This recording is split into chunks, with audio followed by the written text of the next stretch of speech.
my name is Rich Schmidt. I'm here with Geoffrey and Lane Crowther. It's July 25th, 2018. We're at their home in Amity.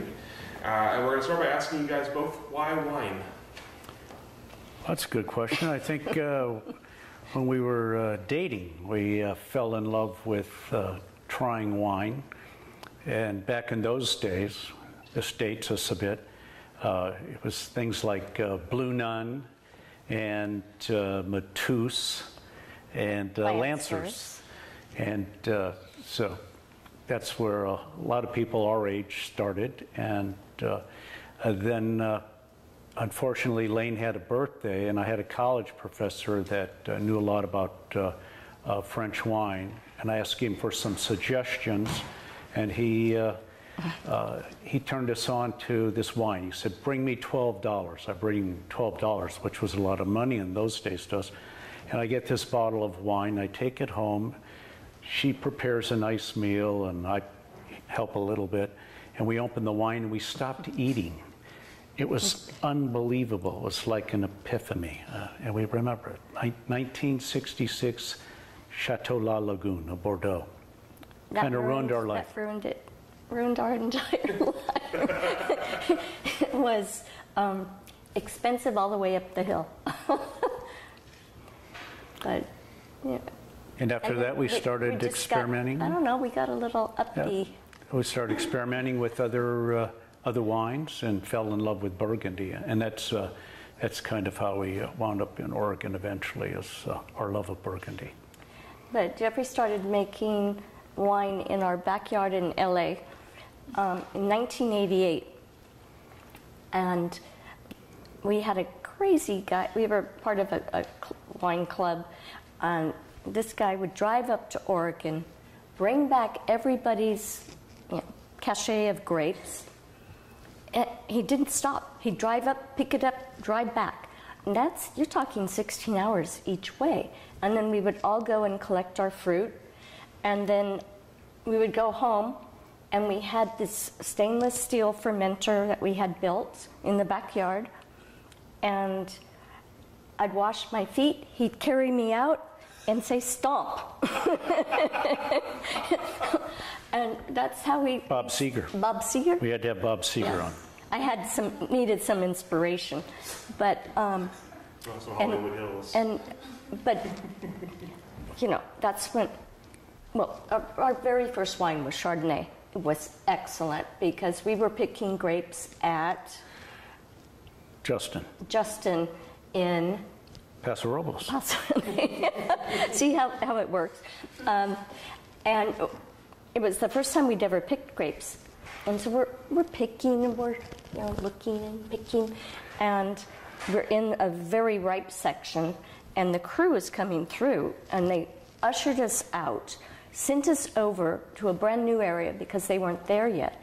So we had this very ripe fruit and this very young fruit. Mm-hmm. He made a fantastic Chardonnay. And I thought, okay, this is where we're headed. And then the next year he says, no, I want to make Pinot Noir from Oregon. I said, but that's the heartbreak grape. He said, yeah, that's why I want to make it. So it's kind of been our role since 1989, I guess. Right. But we bought our property up here in 1997 and then planted the south over that way in 1998 and the north in 2000. And we've been commercial since 2002 and been having a good time. Living the dream. Very small vineyard, 1 hectare, 2.4 acres, and we've enjoyed the ride. It's been fun. I couldn't handle any more than that because our spacing is so tight. On that 1 hectare, I have people say, "You guys have any children?" I say, yes, 5,553, and they're all in that 1 hectare. That's a lot of kids, and so we get a decent yield, even though it's such a small area. But it's not, our spacing's 5.5 feet between rows and 1 meter between plants, so it's almost 2,400 vines an acre. He was nuts in the beginning. you only wanted, what, one cluster a shoot? Excuse me. That changed. Yeah. You learn as you go. So let's talk about when you got started. How did you go about learning winemaking in the very beginning? What prompted you to want to do it yourself? Well, we belonged to this interesting wine club that we had some really bright guys that studied chemistry and all sorts of things, and so the group would get together, and if somebody had special knowledge, they'd gladly share it with everybody else. And then I also would take weekend seminars up at Davis. I'd drive from LA all the way up to Davis, do a weekend seminar, drive back late Sunday, and be at work Monday morning. So it was a little nutty, but learned a lot through going to those seminars. And being a home winemaker, you make so many mistakes, and you learn so much from your mistakes. When you get up and you're actually working in a commercial winery, it's so much cleaner, so much better easier. Temperature control. Well, we built what we called the pit, because LA, you've got triple digits. Mm-hmm. Red wine doesn't like that. And so we built this pit under one of our patios, and we had a pulley system, so we would pull the barrels up and down, but that meant somebody had to be up, somebody had to be down. Neither one was a good place to be. But that's how we kept it cool. And when it got really hot, we'd pour a glass of wine and go down and sit in the pit with our barrels. It was the coolest place in LA. But so, like Geoffrey was saying, you learn to improvise a lot when you're a home winemaker. And so I don't know, would you say it's a lot easier in a winery? I think so. But you already know what you want to do. It's not like somebody has to lead you. And your grapes haven't driven 16 hours in an unrefrigerated truck. Right. So that helps make better wine too. But the reason we came to Oregon is interesting. Lane worked for 20 years with Bon Appetit magazine, which was based in Los Angeles. And she came up to Oregon on a press trip in the 80s and fell in love with Oregon. And it took her a little while to convince me that this would be a great place. I was worried it'd be too cold for me, because I don't like it when it's really cold. I'm sweating. Here we are being interviewed. It's 95 degrees outside. So we went back and forth. We'd come up during the summer. It's beautiful up here. Then one time she was working out of the country on a project, and I came up here January when it was cold, rainy. In fact, I think it's the year the Willamette flu expanded so much it came over 99. So you had to go around the river to get to McMinnville. And I had the time of my life. It was so much fun. It was raining, it was cold, but it wasn't that Colorado cold where if your car breaks down in a pass, you have no cell phone coverage. You die. Nobody comes along, you're dead.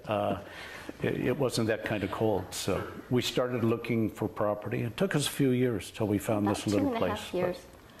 I wanted a southeast slope and thin Jory or soil. Nakaya soil, and that's what we found. And I cleaned that one up. Did you ever consider moving to the California wine industry, or was it always Oregon? We looked a little bit at the Pinot Noir areas, but none of the Pinot Noir turned us on. The Oregon Pinots were a little closer to Burgundy. And now, I mean, some of the winemakers are doing some really, really interesting wines. So we have the kind of bigger, fatter versions of Pinot Noir. We've got the really austere, lean versions. I think. Aren't we on the same latitude as Burgundy, I believe? Yes. And So there's a lot of parallels. We don't have as much rain during the growing season, but we have a lot of similarities. So, no, we looked in Napa. Napa was, even back then, prohibitively expensive. We had some friends that were pretty well heeled, and we were going to go in with them to buy a piece of property. Couldn't touch it, and that was a long time ago, but a long time ago. But that was Cabernet, and that really wasn't where our heart was. No, we ended up with Pinot because of you. Oh, I'm sorry. And where else do you have great Pinot Noir grapes? You may have to edit this. I really don't think that Napa is a great place for Pinot Noir to grow. And so why would you want to go there and make Pinot? It's just a personal opinion. It's one that's been expressed in other interviews too. I don't think it's terribly controversial up here. Certainly not here. So let's back up a little bit. You mentioned working at Bon Appetit. Tell me a little bit about your background in sort of culinary work and working for the magazine. Should I tell all of it? As much as you feel. Do you want me to give the quick overview? I like it. Okay, you do it. Lane was getting into food while I was in law school, and she just had a nice talent for it, and she took some classes with Wolfgang Puck, and back when he was really and then humble. when it came time to take the bar exam, I told her I think I'm going to be kind of crazy and busy studying, so I said I think you should go to France and study. So she went to Cordon Bleu, and she studied there, came back from Cordon Bleu and did a 3-year apprenticeship program at the Century Plaza Hotel, and then ran their high-level kitchen, and then wanted to take a break. First? And then went just for a small break at Bon Appetit magazine, and that lasted 20 years. Yeah. But this is crucial, because this tells you my strife. I was the first female apprentice in the 17 years of their apprentice program, and the entire kitchen was European. And they told me, well, I had one specific chef that really didn't like me. He was Swiss. This was they've got sugar on the brain. And he said, "You're never going to make it." And I said, what? I was a little more polite back then. And he said, "You got 3 strikes against you already. You're an American, you're a woman, and you're too short." And he's this much taller than I am. And so I came home to Geoffrey. I said, if I'm going to make it, I've got to dig in deep, because they don't want me here. And then they also told me, women shouldn't be in the kitchen because they had to wear aprons, a little feminine. And so I basically said, yeah, but you all grew up on your mother's cooking, didn't you? So it took a long time, but I earned respect throughout the other gentlemen in the kitchen. And so they would try and come to my rescue, and I'd say, I've got it. The only time I didn't is it would have been a bad situation for me, because it was more than I could do. But other than that, I wanted to pull my own weight. I needed to prove that doesn't matter how small you are, doesn't matter what, if you're male or female, you set your mind to it, you can do it. So anyway, just wanted to add that, because it was very painful. It was painful. Yeah. Well, you were as tall as Escoffier, the renowned Escoffier, yes. So tell us how you ended up at Bon Appetit. I needed a break because after I graduated from Century Plaza, I stayed on a year as a sous chef. But what happens is if somebody doesn't show up for work, you do your job and theirs. And it kept so that there were like maybe 3 people not showing up. So now I'm doing 4 people's job. And I was burnt out, and I thought I need some place to go and recover. So I talked to some people that had some connections with Bon Appetit, got in, and became their testing director. And then we finally, the food department finally talked them into letting the food department develop some of the recipes instead of paying these other people that would give us recipes that didn't always work, which meant we had to keep remaking them. And I said, we know what we're doing. And they finally believed us. And so the food department then started making, I'd say, about 50% of their recipe content. Because they didn't have to pay us. We were being paid. And they worked. So I would get a bonus from the guy, I don't remember. I don't want to remember his name. that owned, it was before Condé Nast took over. Bud Knapp. Oh, Bud Knapp. We don't want to say that. And I started getting bonuses, which made me really unpopular with the rest of the staff. I didn't say anything, but they would announce it because I was saving them so much money by doing this process differently. Sure. Anyway, so that was Bon Appetit, and I went to lick my wounds, and I didn't leave for 20 years. So I guess I was pretty healed by the time I left. Any particularly memorable assignments or journeys as part of that time there? Well, the neat thing is that they rotated people, but they allowed people to go on these press trips. And a press trip is usually sponsored by somebody else. Let's say olive oil from Spain, olives from Spain. So we did olive oil, and the Madrid people sponsored that. And then we went to, no, I'm sorry, not Madrid, it was Sevilla. And so then we did so then we went to Madrid, we did the olives. And when you're on a press trip, I mean, I'm sure you guys have been on similar trips, they own you every single second. Everything is planned from the moment you wake up until you put your head down. And so I found those very, I mean, you're getting so much information in such a short period of time, and so I loved that aspect. Those were the perks. Some of the other things were not so perkish. I worked for a very nasty person, so anytime I could get out of the office was a good time. But that's why I convinced them to let me start food styling for photography, because that got me out of the office too. And it was a challenge, but it was fun. It turned out I had a decent knack for styling. But the challenge, food dies.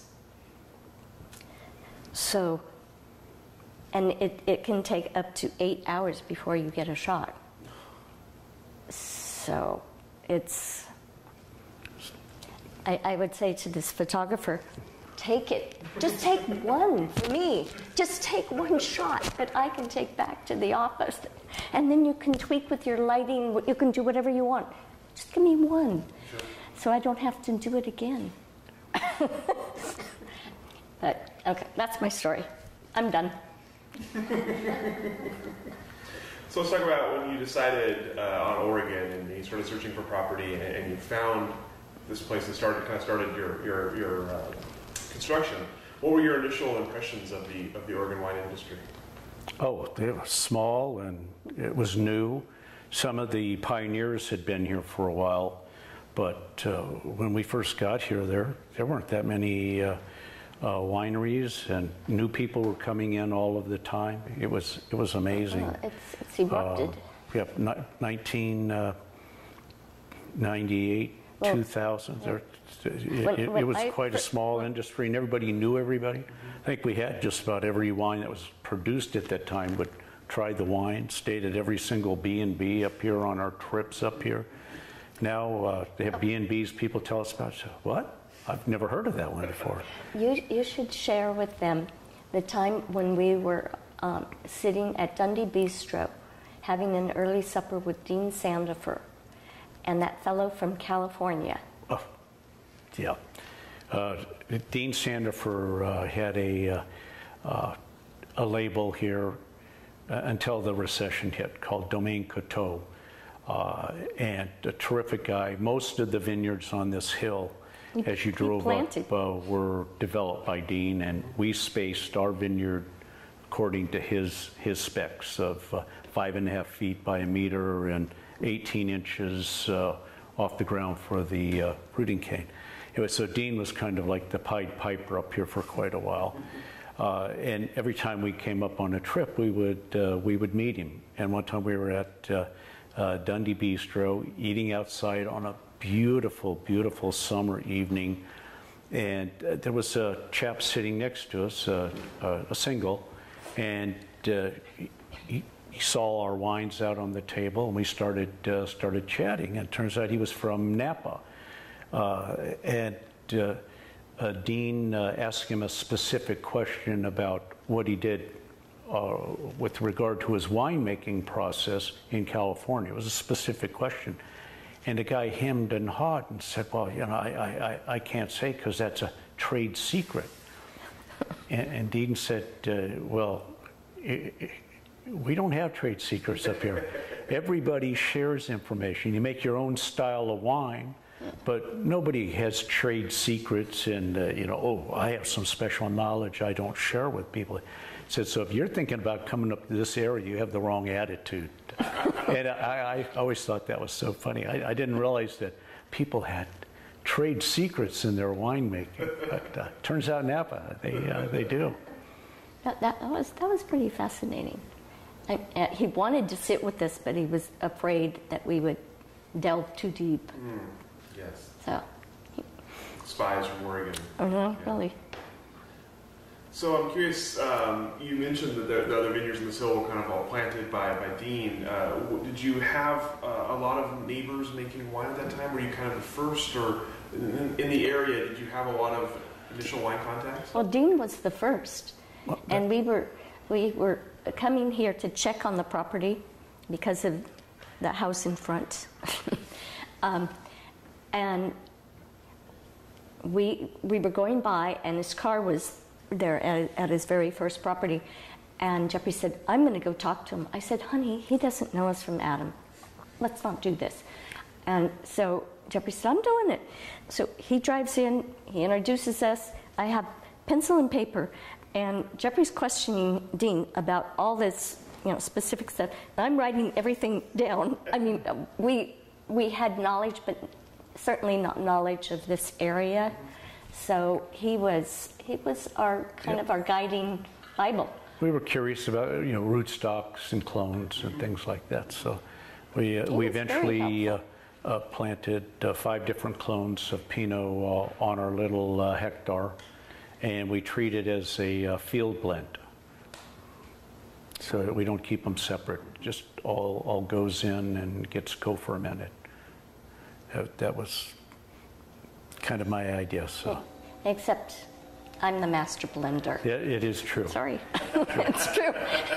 When it comes time to do the final blend of what goes into going to be our wine that we put our name on it, we're happy with, versus wine we bulk out or whatever. Lane is the master blender. It has the final say on all of that. So that's pretty cool. Don't know how that happened. I think it's my palate. You got a palate. Yeah. because everything to me, because I write all our tasting notes too, and everything it's food oriented. It smells like this flower, or it tastes like that. I forget the wet dog and dirty saddle. Those are not the kinds of adjectives I would select, because it's all food oriented. And I'm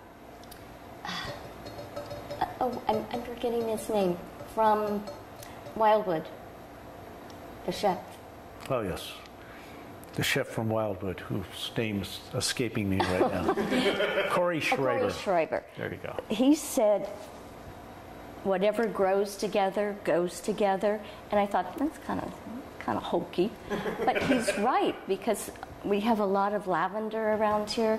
There's a lot of floral in our wine, and a lot of things that we grow, they're in there. I can smell them and taste them.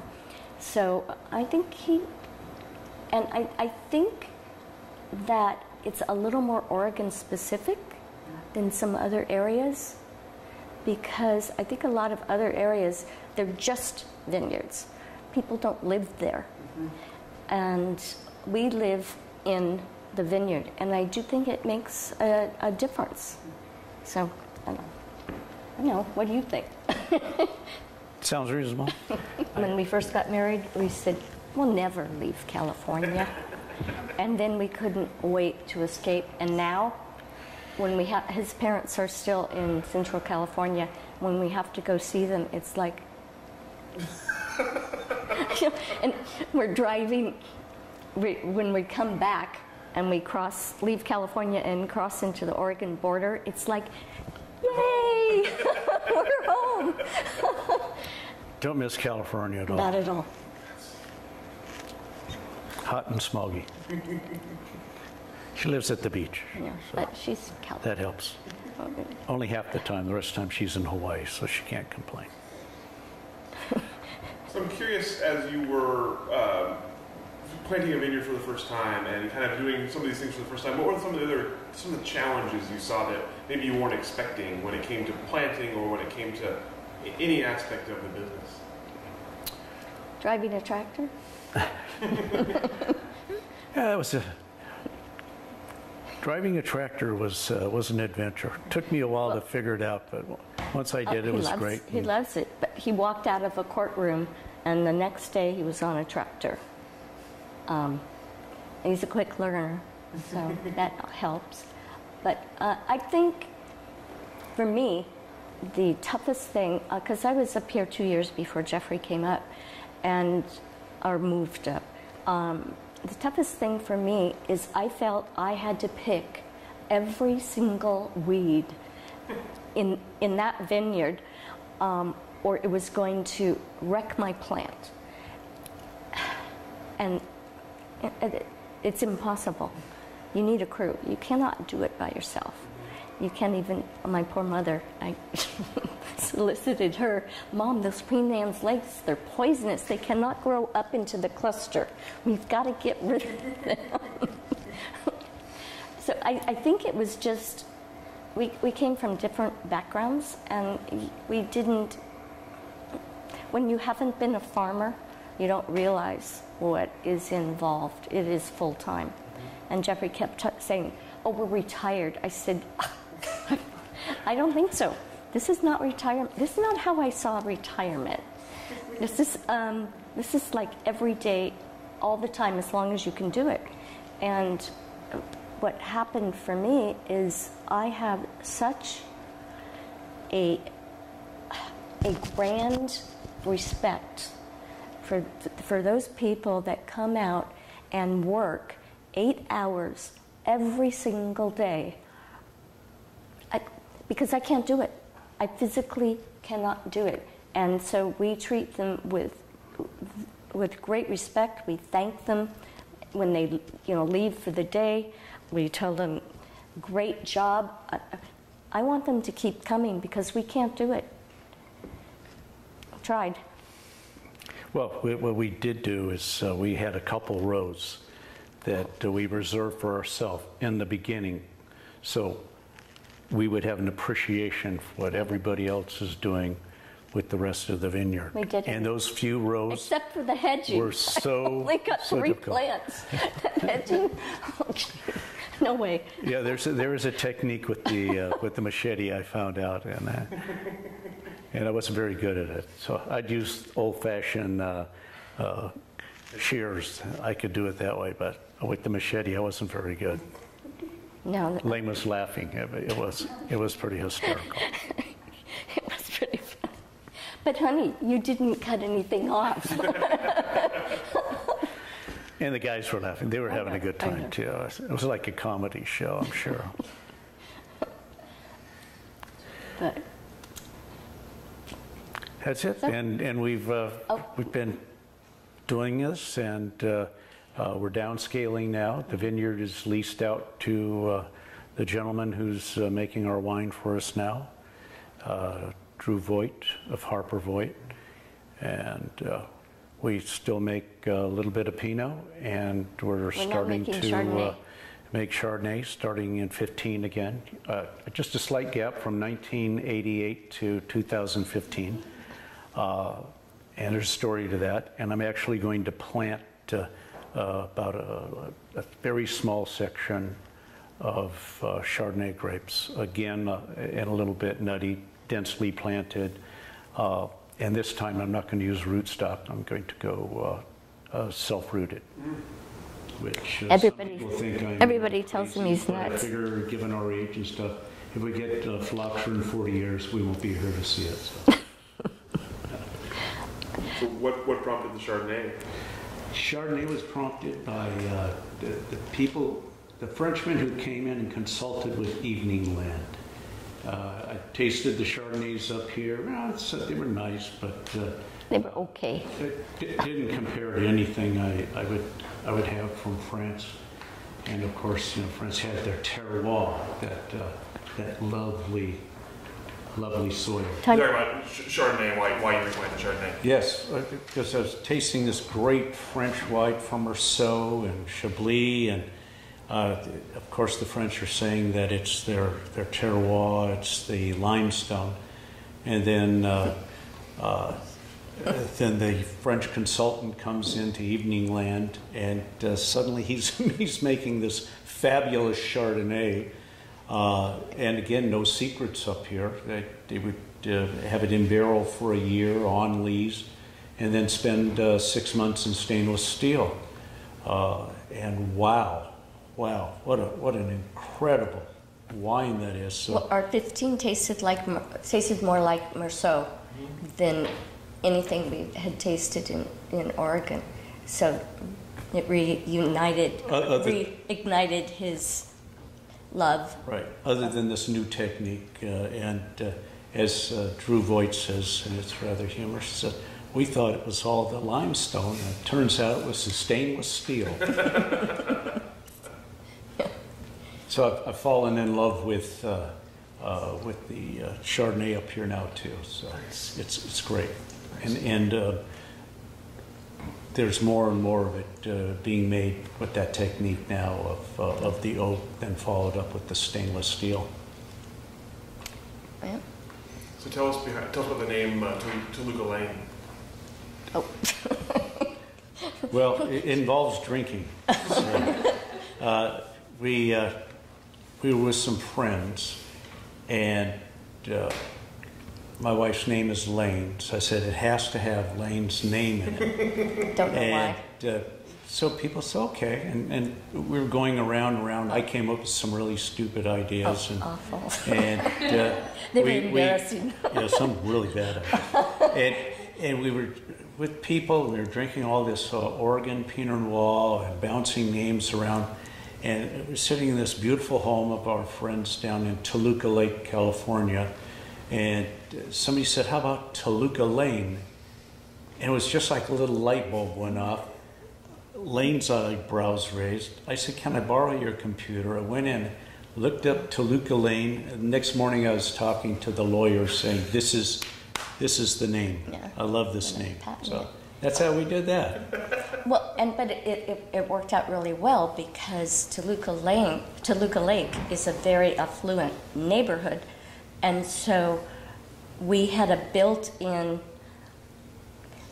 We would go to sell the wine, and we had a built-in audience that wanted to purchase it because they felt it was their personal label. Well, while we were still living down there and commuting up here initially, before we built the house, I would say most of our wine was sold in Toluca Lake to individuals. It was very cool, and their country club took our wine for a while, and once we moved away, it became a little bit more difficult to supply people because I didn't want to go to California anymore. Yeah. So you mentioned the 1 hectare, the small size, and kind of the personal touch. Did you ever think of expanding? Did you ever think of becoming bigger than a very small winery? We occasionally would source fruit from other people to see if we could improve quality or if we wanted to increase production, and we only tried that a few years, and it never really worked out. We liked being small, and it made it easy to market and enjoyable to be in the business rather than consuming all of our time. And because we still do mostly hand-to-hand sales. If you're huge, how are you going to do that? You can't. And if you want to sell it at distributor prices, you can't do that either. You're too small. So, I remember many times people would ask if you wanted to be bigger, and we said no. I like being small. It works out. We're happy with it. It's manageable, but not quite manageable. So I can't imagine anymore. Then you'd have to go more mechanized, and you have to have a payroll. And we're retired. Keep saying that. I'm not totally believing I know. it. I don't believe it either. We're moving towards that a little bit more. But it's fun to watch the Oregon wine industry grow and keep evolving and changing, and I think the wines are getting better all of the time. People trying different approaches. Sometimes they work, sometimes they don't. Occasionally you'll see a few people that are just like buy formula and they never change anything, but so many people with new ideas and sharing their ideas. I think that 20 years from now, the Oregon wine business is going to be even bigger and better than it is today, and the quality will be and you just look better at than it the is. Percentage of financial support that the wine industry gives to the state. It's amazing. It just keeps going this way. And even though we're kind of the stepchild, I think they're going to have to finally wake up and say, hey, we got to do something for these people, because they are a support base for us. And look at what we're attracting. All of the California people buying up land from California, moving. The French. The French. And when the French come here, you know you've made it. Yeah, and the B&Bs, the hotels, the restaurants. As a friend of ours in the business said, when somebody from Oregon Ag was bragging, well, actually, there's more money made on grass seed than in grapes. This is a few years ago. And he said, yeah, I can just see all those people, tourists coming in, staying at the hotels and going out to the nice restaurants to come watch the grass seed grow. I thought, well, that was kind of a cute line. Geoffrey, you've tell us about your experience with Calamity Hill. Oh, my. 11 years? Yes. 11 years making a Pinot Gris for Tom and Marion Vale. It's been fun. They have a lovely little vineyard and with the north slope. And when we picked Pinot Noir, we wanted a southeast slope. Morning Sun, and that's what we got. Tom has a north sloping vineyard where he planted some Pinot Gris, and it just loves that north side. I think it has so much character and so much flavor. Some people, they'll drink Pinot Gris, and it's kind of acidic and bland. A good wine for somebody that doesn't know a lot about wine or doesn't really, they just haven't learned about wine yet. It kind of is an innocuous wine. Not so with theirs, and it has nothing to do with me making their wine. It has to do with their vineyard, or budding over some of their Pinot Noir to Chardonnay. I'm starting to think that as we warm up a little bit in Oregon, that the north side, which was always completely unapproachable for wine grapes, may become very approachable, especially for the whites. Tell me a little bit about how you've sort of developed your philosophy for vineyard work and winemaking work over the years, and how you would describe that philosophy. It's much art as science. I think hanging out in the vineyard, just walking the vineyard, being in the vineyard, even if all you're doing is quality control after the crew goes through, you just get a feel for the vineyard and whether the fruit load is too heavy or too light. I think making good wine, whether it's white or red, comes down to balance rather than a specific number of this number of tons. I think every vineyard probably has its own signature of what the proper fruit load would be. If it's a vigorous vineyard, more fruit.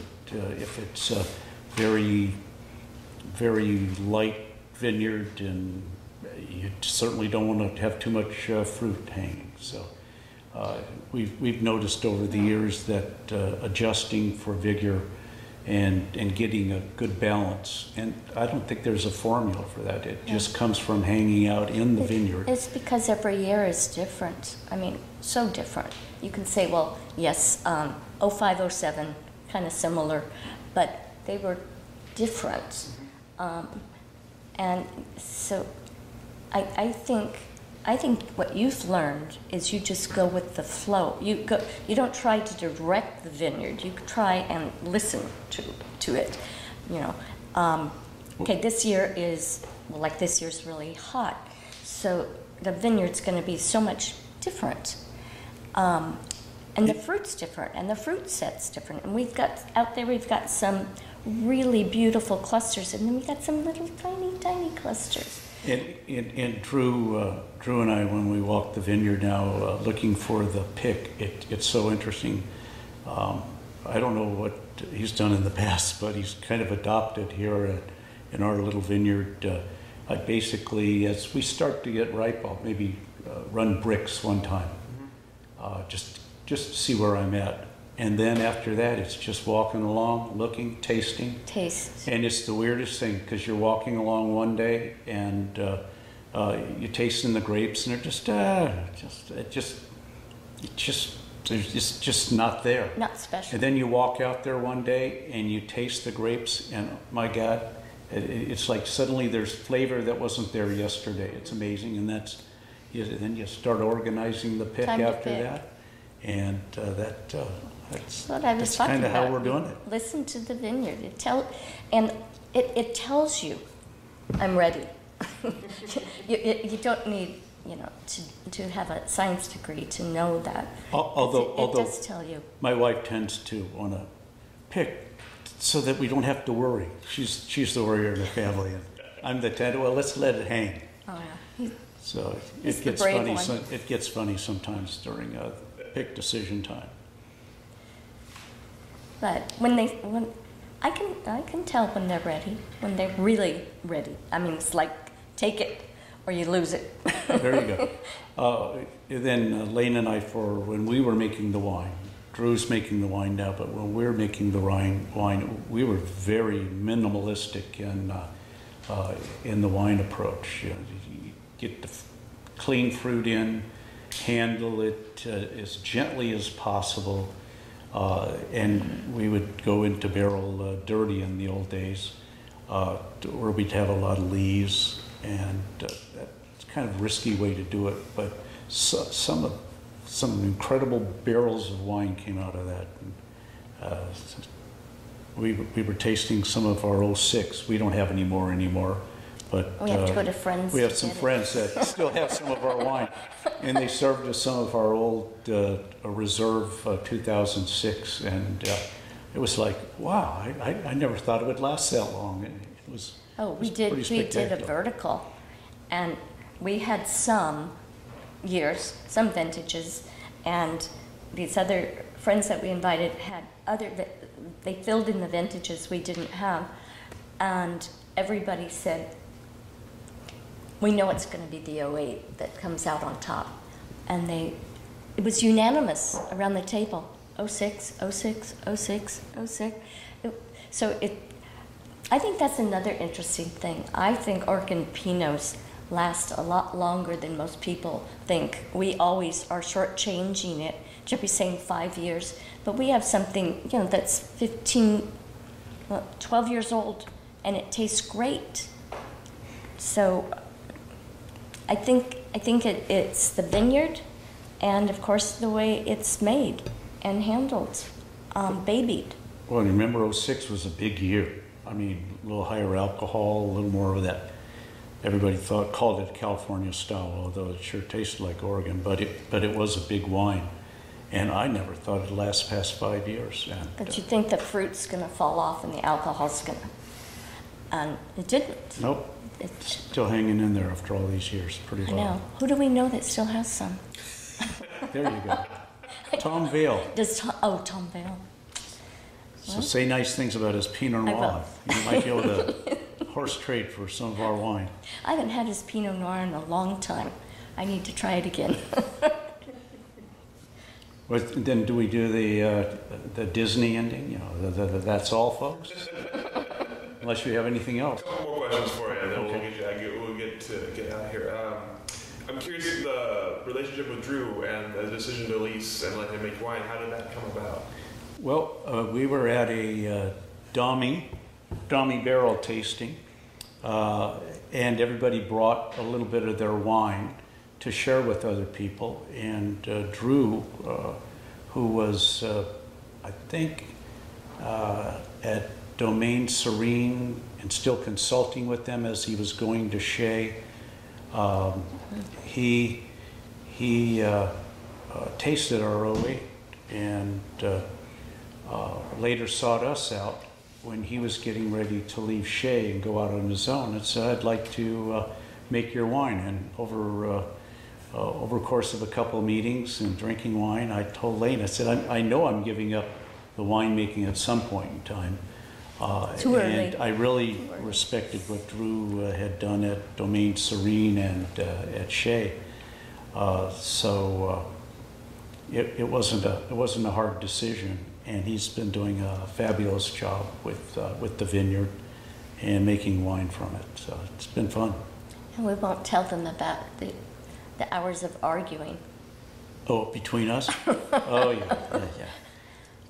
Lane wasn't ready for us to give up the winemaking, but it was time. It worked out just fine. It worked out, but she's happy now. That's good. What do you hope happens with Toluca Lane in the future? I'm sorry? What do you hope happens with Toluca Lane in the future? We're going to keep going on for the foreseeable future with our 1 barrel of Chardonnay and 1 barrel of Pinot Noir. Drew makes both of those.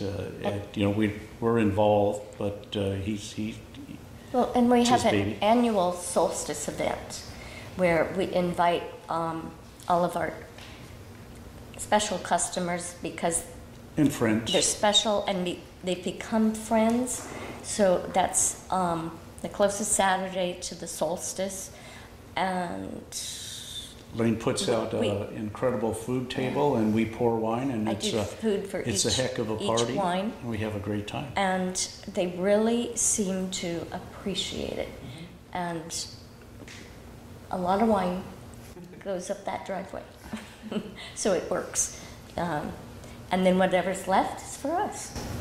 That works too. That works good. And then we actually have, there's a limousine service that keeps us in mind if they have some special people. He's only come here a few times, but they've been very special people, let me put it that way. Lane serves them food, and we go through the wines, and they usually leave with multiples And multiples of cases. And I think they appreciate that we're having them into our home. You know, it's not a winery. It's not some little room over here.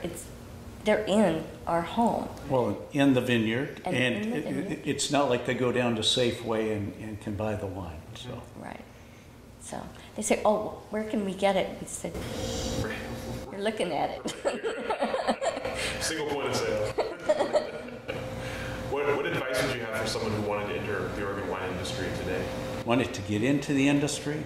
Well, our first argument was how to source fruit. Lane said, we can just buy the fruit and make wine. I said, no, I want my own vineyard. Controlling the source to me is really important. So my recommendation to anybody that really wanted to get into it would be to start small, have your own piece of property, plant it to your specs, and grow from there if you want to grow big. But having your own vineyard, where you want it, how you want it set up, I think that means so much down the line. It certainly has for us, because we've watched people that were selling fruit long term to particular wine makers, and suddenly they have an argument over nothing, and They have no now source. that winery no longer has that fruit source. So you go in, you're tasting wine. Oh, remember so and so's vineyard? Do you have some of that? Oh, no, I don't do their vineyard anymore. There's always a story, you don't even want to hear it, and yeah. So it's nice having your own fruit source. I think I think in the long run it's played out well for us. It's our motto that we've lived with since we first met. God bless the child that's got his own. And it is so true on every level, be it a vineyard, be it education, whatever. If you make your own way, it's going to be better than expecting somebody to give you something. Last question for you. We know this has been a notoriously difficult business for marriages to survive. So whenever we find a nice happy couple who's coming up on their 44th anniversary, we like to ask, what's the secret? What's the secret to success in marriage and business together? Liking each other. Yeah, we raised each met, other. we liked each other. We We've been raised friends each ever other. since, and so it's easy to be in business. And anytime there's been a problem, we've sat down, talked, hashed it out, and usually come up with a solution, and it works out okay. Most of the time. The only time she really gets upset with me is with her culinary background. She knows so much about food, and sometimes she doesn't appreciate my opinions No. when it comes to Telling her me cooking. how to cook, Yes. how to cut a lemon. It's like, I've been doing this for 36 years. Don't tell me. Don't tell me. I don't tell you what you need to say when you walk into a courtroom. Don't tell me how to cook in my own kitchen. So that kind of evens it out. We both have our fortes. So all the questions that we have for Okay. you. Is there anything else I should have asked? Anything else you'd like to mention here at the end? Can't think of anything other than it's nice knowing you, Lane. Bye. Oh, that's great. Oh, great answers, and we'll go ahead. You haven't had our hospitality Well, yet. that's true.